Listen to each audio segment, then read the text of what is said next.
abatido por tudo isso. E os espíritos, diz o verso 12, essa legião que tinha assim se intitulado de espíritos imundos. E aí alguém perguntaria, Caio, de onde vêm esses espíritos imundos? Qual a origem deles?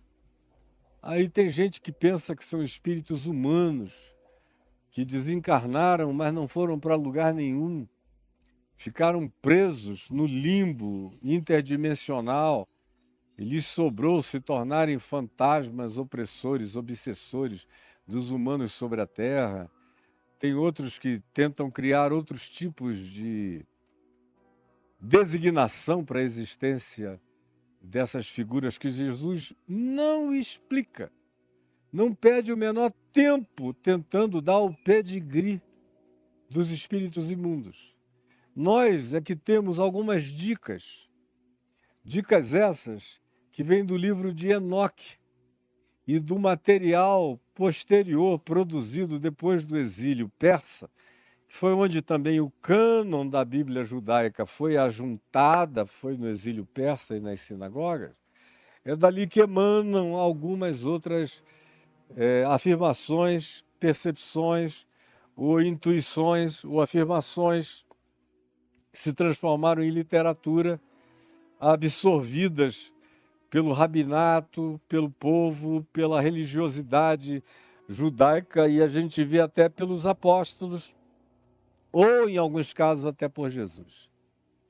E é no livro de Enoque que a gente fica sabendo que esses espíritos imundos aqui, que possuem indivíduos e que na sua coletividade tentam possuir geopolíticas inteiras e a elas associarem-se, como eu já expliquei repetidamente, de acordo com o livro de Enoque, eles são o resíduo espiritual dos Nefilim, que seriam os filhos dos Benai Elohim, dos vigilantes, de uma certa categoria de anjos que possuíram as filhas dos homens. Não foram todos, foi uma categoria de principado e potestade com o nome de vigilantes, ou os observadores, é que fizeram isto, em razão do que veio o dilúvio, onde o objetivo do dilúvio era exterminar todo aquele processo de hibridização humana e das criaturas, como diz o livro de Gênesis no capítulo 6, que foram todas corrompidas e rastejavam e que sofreram alterações hibridizantes na face da Terra. O dilúvio veio, portanto, por causa disso. Não só em Gênesis 6, mas no livro de Enoque e em mais 1.500 culturas antropológicas do planeta, onde a mesma história é narrada. É muita corroboração para você ficar com uma exegesezinha bíblica de Agostinho para cá, que foi onde se tentou mudar, porque no trauma sexual de Agostinho era demais para ele pensar que anjos podiam fazer aquilo, sem entender praticamente nada da variação de castas, de dimensões, de categorizações desses entes espirituais que não são feitos de uma energia só, nem de uma condição só. Há uma multiversidade indizível acerca desses seres espirituais. Pois bem, o que nós vemos aqui é que esses espíritos imundos pediram: não nos mandes para fora do país. E se tu nos mandas para algum lugar, deixa-nos entrar. Eles rogaram a Jesus, dizendo: manda-nos para os porcos, para que entremos neles. E de acordo com o livro de Enoque, esses espíritos imundos são esses espíritos dos nefilins, que aos milhares e milhares e milhares, quiçá milhões, poluíram o mundo e as civilizações pré-diluvianas, que foram enormes e que tiveram longa longevidade e aculturação e desenvolvimento civilizatório até que o dilúvio sepultou aquele mundo antigo, como há evidências sobejas e profundas e crescentes de tudo isso. Pois bem, de acordo com o livro de Enoque, são esses espíritos que não eram nem anjos nem humanos, são os habitantes desse limbo e que são designados por Jesus como espíritos imundos. E você não vê nem Jesus e nem os apóstolos passarem dessa designação. Eles ficam aí, como dando como certo o fato de que o povo compreendia, o que eles compreendiam, o que estava dado como fato, não precisava de adição explicativa nenhuma.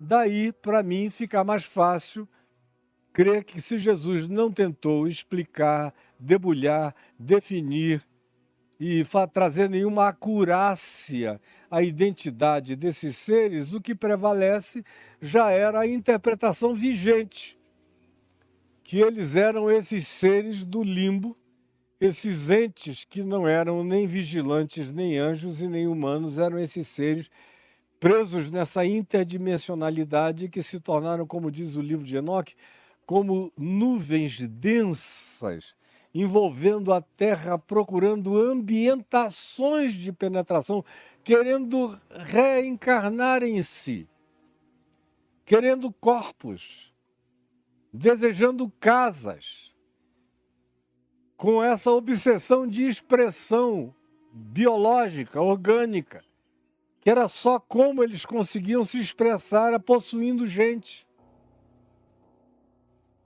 Só como conseguiam se expressar era possuindo gente. E eles fazem esse pedido: se tu nos mandas, manda-nos para os porcos. Porque eram os porcos que estavam ali. Eventualmente, se fosse uma manada de cavalos, eles teriam dito: manda-nos para os cavalos, manda-nos para os bois, manda-nos para os zebus, manda-nos para as vacas, manda-nos para o calor do sangue, manda-nos para o calor dos corpos. Agora, eu acho cada dia mais interessante que eles vão para os porcos. Não porque não houvessem alternativas, não havia, eram 2.000 porcos que estavam ali. Mas pela obsessão deles de não ficarem num lugar vazio, sem corporificação. Já que a gente sai desse indivíduo, manda-nos para os corpos, para o calor da corporalidade, do sangue, da animalidade. Nós temos obsessão por essa necessidade de possessão, de expressão da gente. Isso, a meu ver, fica cada dia mais interessante também quando você sabe que dentre todos os mamíferos não há nenhum que tenha tamanha similaridade de natureza bio-orgânica com nós humanos que se compare à dos porcos. São transplantes de coração de porcos que estão sendo feitos para os humanos. E aí virão os rins, virão outros órgãos, porque a semelhança é grande e a compatibilização de DNA também. E a rejeição também é muito pequena. Ou seja, estranhamente, nós só ficamos sabendo disso de algumas décadas para cá, mais precisamente de uma década e meia para cá, mas já no passado, na história do Novo Testamento, eles identificam os espíritos imundos, essa identidade, essa proximidade com os porcos. Já que a gente sai de humanos, manda-nos para os porcos. Para essa passagem. Para a gente não ficar no vazio. Vazio é o pânico desses seres, é o vazio. É por isso que Jesus diz que quando eles são expulsos de uma morada orgânica, biológica, físico, psíquica, nos humanos, eles saem procurando outra habitação, outro lugar de entrada, e não achando, voltam para o lugar original de onde haviam saído, é para aí que eles voltam. E encontrando a habitação varrida e ornamentada, não ocupada pela presença do mais valente que é Cristo, do amor de Deus, a presença planificante do amor e da fé no coração, é como voltar para uma casa varrida, ornamentada, preparada, que foi deixada vazia para ser reocupada. Isso individualmente, Jesus disse, isso também geracionalmente. Uma geração inteira que, por exemplo, teve alguma experiência com o Evangelho, que se alegrou na luz do Evangelho numa grande quantidade geracional, coletiva, mas que não botou o Evangelho para dentro do coração, vira uma casa varrida e ornamentada coletivamente para essas variadas habitações espirituais. No Brasil, por exemplo, eu vi nos últimos 50 anos como os cristãos aqui já foram e como eles se tornaram. Se tornaram entes. Desculpem, eu sei que tem gente santa, gente boa, gente linda, gente bonita, que Deus sempre reserva joelhos que não se dobram a Baal. Mas a grande maioria virou apenas casa varrida e ornamentada, e que dia a dia vem sendo habitada por espíritos malignos. Aí você diz, Caio, que é isso? Quem diz é Paulo, escrevendo aos Coríntios, no capítulo 10, quando ele diz, vocês pensam que aqueles cultos e sacrifícios e ofertas que os israelitas apresentaram a Deus no deserto, era a Deus que eles ofereciam? Não, eu vos digo que eles estavam prestando culto aos demônios. E entre nós eu vejo toda hora culto aos demônios crescendo para todo lado, aos espíritos malignos, cada vez mais. E o povo fazendo isso em nome de Jesus e você embarcando na loucura sem perceber nada. É trágico. E se eu falo e denuncio, você diz que eu sou herege. Mas eu estou aqui com a minha consciência limpa diante de Deus de que eu estou ensinando o Evangelho da verdade, contra tudo, contra todos, ainda que eu fale sozinho. Eu falo com a grande nuvem de testemunhas espirituais me aplaudindo nos céus e na terra, em nome de Jesus. Pois bem, se nos mandas sair, manda-nos para os porcos. Esse vazio é insuportável. E de algum modo eles sentem que esse vazio de não habitação é perigoso para eles. Aí Jesus disse, ide, ide. Os espíritos pediram e Jesus o permitiu, no verso 13. Em Mateus ele diz, ide, em Lucas também, ide então. Então saindo, diz o verso 13, os espíritos imundos, cuja origem mais próxima de alguma definição bíblica é essa que vem do livro de Enoque, os espíritos imundos entraram nos porcos.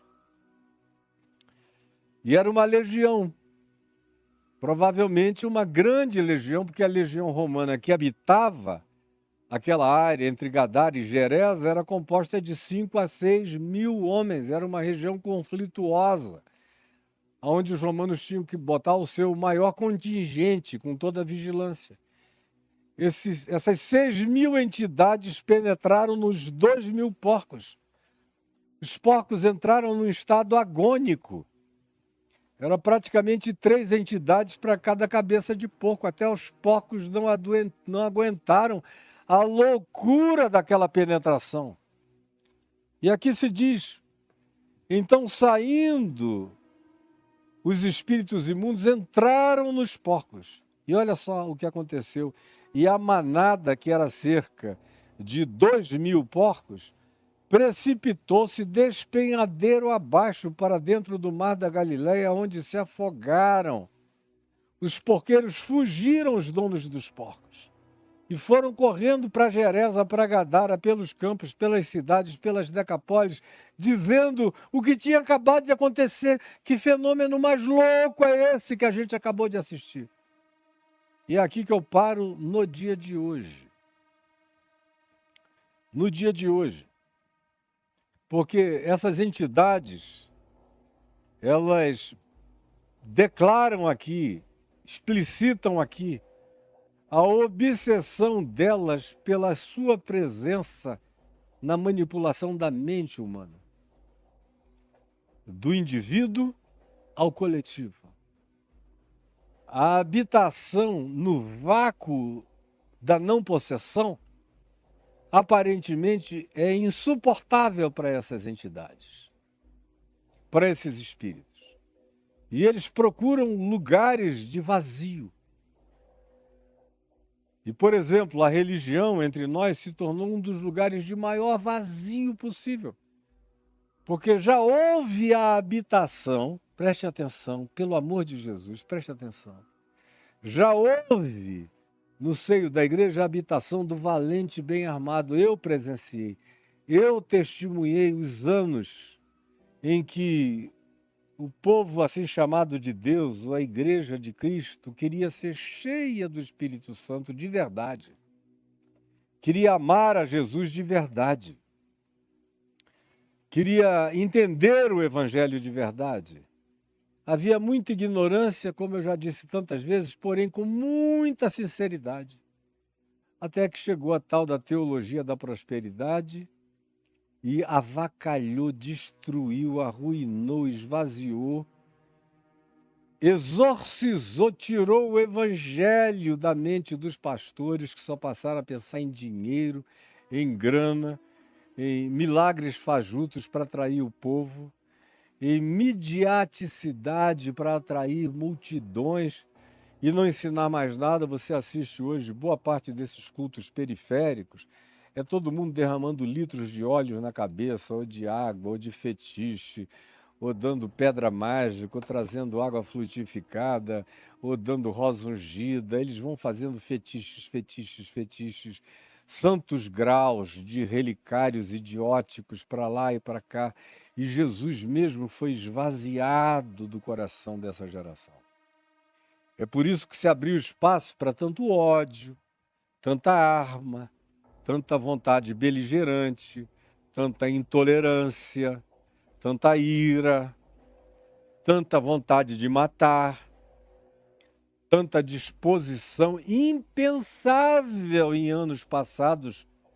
Nem em pesadelo você conseguiria imaginar que os cristãos da nossa terra iriam se tornar os entes mais abjetos que se tornaram. Portanto, são todas casas vazias e ornamentadas, como eu contei e registrei no meu livro Sem Barganhas com Deus, num dos capítulos chamado A Doença do Véu, que está no meu livro Sem Barganhas. Eu conto a história de como, quando eu conheci a Adriana, eu disse a ela, ela queria que eu voltasse a pregar imediatamente. Eu falei, não, eu estou me dando um tempo, eu quero fazer um silêncio. Mas quando eu voltar a pregar, eu vou me concentrar profundamente na possessão demoníaco espiritual que tomou conta do mundo eclesiástico. E nós estávamos na nossa cama, com uma lâmpada aqui, outra lâmpada aqui, numa casa onde eu nunca tinha visto uma lâmpada sequer estourar. Quando eu acabei de dizer isso, falei, eu vou me concentrar na presença desses espíritos malignos e trazê-los à luz e obrigá-los a se manifestarem e a forçá-los a se manifestarem, porque eles transformaram o que a gente chama de igreja de habitação geracional deles. Isso vai piorar indefinidamente, eu sei disso, eu vi isso, isso vai crescer. E nós temos que estar preparados para oferecermos uma resistência espiritual. Mesmo que a gente tente fazer isso sozinho, mas nós vamos ficar usando uma linguagem jargão, nós vamos nos meter nessa brecha. Quando eu acabei de falar isso, as duas lâmpadas estouraram. Pá! Não só estouraram, fizeram um barulho louco. A Adriana disse, meu Deus, você está vendo o que está acontecendo aqui? Eu falei, não era para menos. E a isso eu estou acostumado. Eu sei que a gente está pegando nervo, mais sensível e nevrálgico dessa questão espiritual inteira, que se tornou, infelizmente, o que se tornou. E só não enxerga quem não quer enxergar. Como nós nos tornamos a antítese do Evangelho, a antítese de Cristo, nos tornamos espíritos imundos. Nos tornamos gente que quer qualquer coisa, até habitar os porcos. Qualquer que seja a habitação serve. Porque há uma angústia do abismo. Na realidade, é uma comunidade que ficou oca, ficou vazia de Espírito Santo, vazia de Evangelho, vazia de fé, vazia de esperança, vazia de amor, vazia de compaixão, vazia de misericórdia. Nessa vaziez é onde Jesus diz que o espírito imundo que já habitou ali volta e diz: epa, olha aqui a minha casa aumentada, crescida, varrida e ornamentada, porque eles quiseram se alegrar com o evangelho, mas largaram. E agora está tudo preparado para a nossa invasão. Eu ontem, por exemplo, me dei o trabalho de ouvir porta-vozes mais veementes desse grupo. Meu Deus, eu não vi uma fala do amor de Deus, do evangelho de Jesus, da graça de Jesus, da misericórdia de Deus. Era tudo ódio, política, enfrentamento, teologia do domínio. A gente vai conquistar, a gente vai tomar conta, a gente vai dominar. São dominadores deste mundo tenebroso, são forças espirituais do mal, penetrando, mediunizando-se nesse ambiente inteiro, para o qual praticamente não existe discernimento espiritual. E os que não concordam estão ainda praticando aquela tentativa de botar band-aid em leucemia, brigando contra carne e sangue, sem enxergar o cerne da problemática que habita um buraco infinitamente mais profundo. Manda-nos para os porcos. E aí os porcos não suportaram essa presença demoníaca. Essa legião de 6.000 habitando 2.000 porcos tinha espírito sobrando. Na agonia dos porcos, os porcos se suicidaram. Se jogaram para dentro do lago. Era inaguentável aquela presença que neles penetrou e eles se precipitaram para dentro do lago do Mar da Galileia. E os porqueiros, os donos, que estavam chocados primeiro pelo prejuízo que Jesus tinha dado a eles sem pedir licença. É uma invasão à propriedade privada que o reino de Deus assume aqui, que Jesus assume a superioridade do significado da vida humana sobre toda e qualquer precificação da propriedade privada. A propriedade privada tem precificações, mas a vida humana tem um valor imensurável, que não pode ser comparado com as precificações de porcos, nem de campos, nem de terras, nem de latifúndios, nem de coisa alguma. Do ponto de vista de Jesus, o ser humano está acima de qualquer negociação precificante. Do ponto de vista de Jesus, se estabelece a supremacia do significado da libertação humana em relação a qualquer natureza de precificação econômica. E vá dormir com este barulho.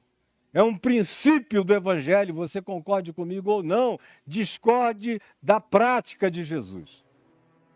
Ao invés de discordar de mim, porque eu só estou dizendo o que Jesus fez. Os porqueiros ficaram primeiro chocados com a perda. Segundo, com o fenômeno. Porque os porcos saíram absolutamente descontrolados e se suicidaram no Mar da Galileia. E eles foram chamar todas as populações em volta para ver o que tinha acontecido. Olha a loucura do que acabou de acontecer entre nós.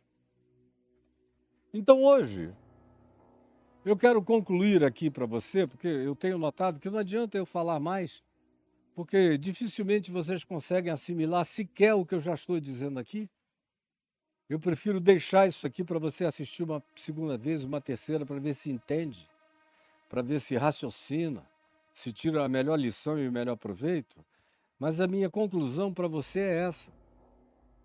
Nós habitamos dimensões múltiplas. Dimensões múltiplas.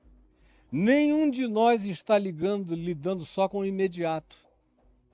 Como eu vejo, a maioria de nós em estado de cegueira total. Eu odeio o partido tal, eu odeio o grupo tal, eu odeio o fulano de tal, eu odeio... Vocês estão brigando contra sangue e contra carne. Os que fazem esses grandes ajuntamentos e passeatas da teologia do domínio estão brigando contra sangue e contra carne, enquanto se entregam desguarnecidamente a principados e potestades.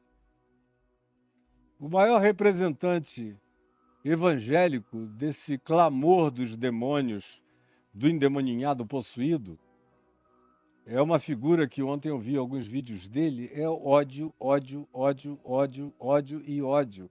Nada de Jesus. Começa dizendo, povo amado do Brasil, o resto é ódio. E um vazio. E quanto mais vazio ele fica, mais lugar para os demônios habitarem. Não precisa estremecer, cair no chão, revirar o olho. Entrou nele o diabo, como em Judas. Chega uma hora, em certas pessoas, que o diabo habita e ninguém nota. Você só vê o fruto diabólico na vida da pessoa, mas ninguém nota. Não vai cair tremendo, nem estribuchando, nem nada disso, mas está habitado. A mente ficou tomada por uma obsessão, é tema de uma nota só. O evangelho foi varrido. Como diz o escritor de Hebreus no capítulo 6, esse tipo de gente é difícil de ser renovada para arrependimento. Depois de terem sabido dos poderes celestiais, entram num esquema desse, que se torna uma obsessão demoníaca. E o diabo entra e o cara só pensa agora em dinheiro, em poder, em fama, em buscar o lado autorizado e validado, mesmo que seja para levantar a cruz, mas é desse lado que eles ficam, e não tem nem a bênção do remorso de Judas. Fazem isso ano após ano sem remorso, sem dor, só piorando, se tornando demônios cada vez mais horrorosos, diabos cada vez mais conformados com seu atavismo maligno. Me desculpe estar sendo tão sincero, mas eu não seria honesto com o evangelho de Deus em mim se eu não lhes falasse isso. E quem quer que esteja me vendo, está vendo que os meus olhos não têm ódio de ninguém, só tem compaixão, tristeza, lamentação, pena, um discernimento doído e angustiado. E pedindo a Deus que enquanto eu fale, a sua mente se abra para ver a quantidade de camadas com as quais a gente está lidando. Para você perceber que a luta não é contra a carne e contra sangue. Não é briga contra o Gerazeno, contra o Gadareno. Aquele indivíduo é só possesso.